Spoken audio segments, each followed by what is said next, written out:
Hello दोस्तों। आज हम बात करेंगे पैसों को समझदारी से मैनेज करने के 5 गोल्डन रूल्स के बारे में। ये एक ऐसा टॉपिक है जो हम सब के लिए बहुत ज़रूरी है, पर अक्सर स्कूलों और कॉलेजों में इसे सिखाया नहीं जाता। तो चलिए आज इस पर गहराई से बात करते हैं और देखते हैं कि हम अपनी फाइनेंशियल लाइफ को कैसे बेहतर बना सकते हैं। महीने का एंड आते आते ये सवाल दिमाग में जरूर घूमता होगा, है ना, कि सैलरी तो आई थी पर गई कहाँ। ये एक बहुत ही कॉमन और फ्रस्ट्रेटिंग प्रॉब्लम है जिसे हम में से ज्यादातर लोग फेस करते हैं। कभी कभी ऐसा ही लगता है ना, कि हम एक हाथ से इतनी मेहनत करके कमा रहे हैं और दूसरे हाथ से जाने अनजाने में सब उड़ा रहे हैं। पैसा कब आता है और कब खत्म हो जाता है, इसकी भनक तक नहीं लगती। तो इसका सल्यूशन क्या है? ज्यादा कमाना? नहीं, बिल्कुल नहीं। असली खेल है पैसों को स्मार्टली मैनेज करने का।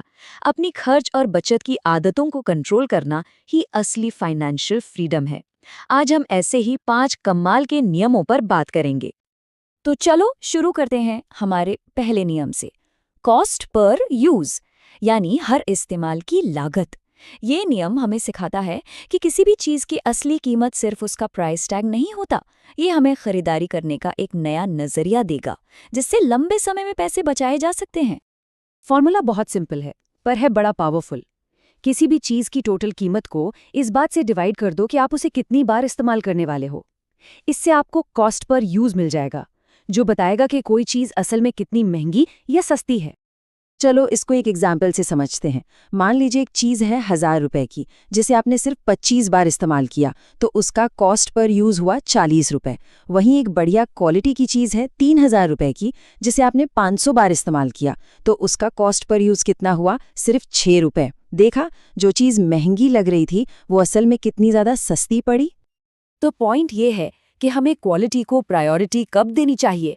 देखो, जब कोई चीज रोज रोज इस्तेमाल होनी हो, जब आपको भरोसा चाहिए कि वो चीज लंबे समय तक चलेगी, और खासकर जब बात आपकी सेहत या आपके परिवार की हो, तब सस्ते के बजाय हमेशा क्वालिटी चुनना ही समझदारी है। चलो अब आते हैं रूल नंबर 2 पर, 48 घंटे का नियम। ये नियम आज के ऑनलाइन सेल्स और ऑफर्स के ज़माने की सबसे बड़ी चुनौती, यानी कि इम्पल्स बाइंग, उससे निपटने में हमारी मदद करेगा। ये रूल फॉलो करना ना बहुत आसान है। जब भी कोई चीज तुरंत खरीदने का मन करे, बस खुद से कहना है, अभी नहीं, 48 आवर्स बाद सोचेंगे। उसे अपने कार्ट में डाल दो, विश लिस्ट में डाल दो, लेकिन खरीदो मत। बस 2 दिन का इंतजार करो। और यकीन मानिए, ये रूल ना जादू की तरह काम करता है। आप देखेंगे कि 2 दिन बाद ज्यादातर चीज़ों को खरीदने की वो जो तेज़ इच्छा थी, वो या तो ख़त्म हो गई होगी या बहुत कम हो जाएगी। ऐसा इसलिए होता है क्योंकि मार्केटिंग से पैदा हुई चाहत अक्सर टेम्परेरी होती है। अब बात करते हैं सेविंग्स को प्रायोरिटी बनाने की। रूल नंबर 3 और 4 हमें सिखाएंगे कि कैसे सेविंग को एक ऑटोमेटिक और इंटरेस्टिंग आदत बनाया जाए, ना कि महीने के आखिर में बचा खुचा पैसा। रूल नंबर 3 है इन्वेस्ट फर्स्ट। इसका सीधा सा मतलब है, जैसे ही सैलरी या इनकम आए, सबसे पहले उसमें से एक फिक्स्ड हिस्सा इन्वेस्टमेंट के लिए निकाल दो। अपने फ्यूचर सेल्फ को पहले पे करो। खर्चों के लिए जो बचेगा उसी में गुजारा करना सीखो। ये चार्ट देखो कितना सही समझा रहा है।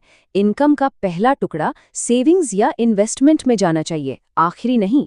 जब आप पहले ही पैसा साइड कर देते हो ना, तो बाकी बचे पैसों से ही महीना चलाना पड़ता है, जिससे फालतू खर्च अपने आप कंट्रोल में आ जाते हैं। और आज के टाइम में ये बहुत ज़रूरी हो गया है। पहले का ज़माना अलग था। लोग सोचते थे बैंक में पैसा है तो सेफ है, निकालने में आलस आएगा। लेकिन अब पेटीएम, फोनपे के टाइम में बैंक का पैसा और जेब का कैश एक ही बात है। एक क्लिक और पैसा गया। इसलिए उसे आते ही इन्वेस्ट करना सबसे अच्छा ऑप्शन है। अब आते हैं रूल नंबर 4 पर, द सेविंग्स चैलेंज। ये रूल ना सेविंग के बोरिंग काम को एक मजेदार गेम बना देता है। जैसे लोग फिटनेस चैलेंज या रीडिंग चैलेंज लेते हैं, वैसे ही आप सेविंग्स का चैलेंज भी ले सकते हैं। ये चैलेंज अपने दोस्तों के साथ या फैमिली के साथ शुरू कर सकते हो। ये तय करो कि इस महीने कौन ज्यादा बचाएगा। हमारा दिमाग है ही ऐसा, उसे कंपटीशन पसंद है, जीतना अच्छा लगता है, और इस कंपटीशन के चक्कर में आपकी बचत अपने आप बढ़ जाएगी। ये आदत बनाने का एक बहुत मजेदार तरीका है।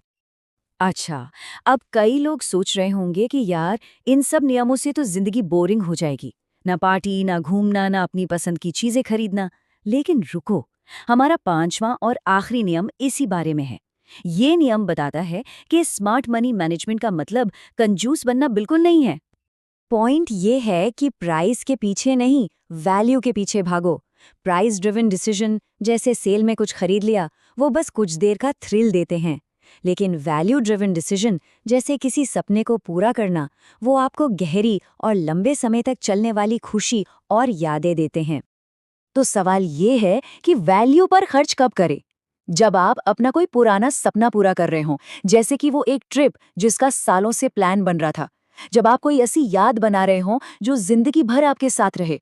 जब कोई चीज आपको सिर्फ कुछ पलों की नहीं बल्कि गहरी और परमानेंट खुशी दे, तब कीमत की परवाह किए बिना खर्च करना बिल्कुल सही है। और आखिर में एक बहुत पावरफुल बात, गरीब पैदा होना आपकी गलती नहीं है, लेकिन गरीब मरना 100% आपकी गलती है।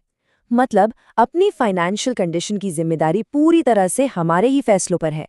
उम्मीद है कि ये 5 नियम आपको अपने फाइनेंशियल सफर में सही फैसले लेने में मदद करेंगे।